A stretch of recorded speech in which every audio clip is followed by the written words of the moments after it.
গাজা উপত্যকায় ইসরায়েলি অবরোধের কারণে তীব্র খাদ্য সংকট দেখা দিয়েছে। এতে অপুষ্টিতে মারা গেছে অন্তত ৬৬টি শিশু। শনিবার গাজার সরকারি মিডিয়া দপ্তর এই তথ্য জানায়।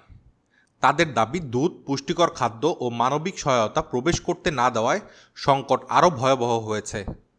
তারা একে পরিকল্পিত শিশু হত্যাকাণ্ড ও যুদ্ধ অপরাধ বলে আখ্যায়িত করেছে।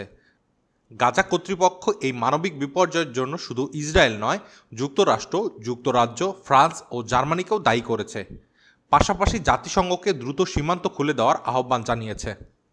এদিকে জাতিসংঘের শিশু সংস্থা ইউনিসেফ জানায়, মে মাসে গাজায় ৬ মাস থেকে ৫ বছর বয়সী ৫,১১৯ শিশু তীব্র অপুষ্টিতে আক্রান্ত হয়ে ভর্তি হয়েছে, যা এপ্রিলের তুলনায় ৫০% এবং ফেব্রুয়ারির তুলনায় ১৫০% বেশি।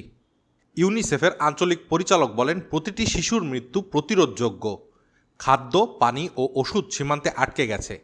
তিনি অবিলম্বে সহায়তা প্রবেশের অনুমতির আহ্বান জানান। এদিকে শনিবার ইসরায়েলের বিমান হামলায় গাজায় আরও ৬০ ফিলিস্তিনি নিহত হয়, যাদের মধ্যে ৯ জন শিশু রয়েছে। রিপোর্টার্স 24, ঢাকা।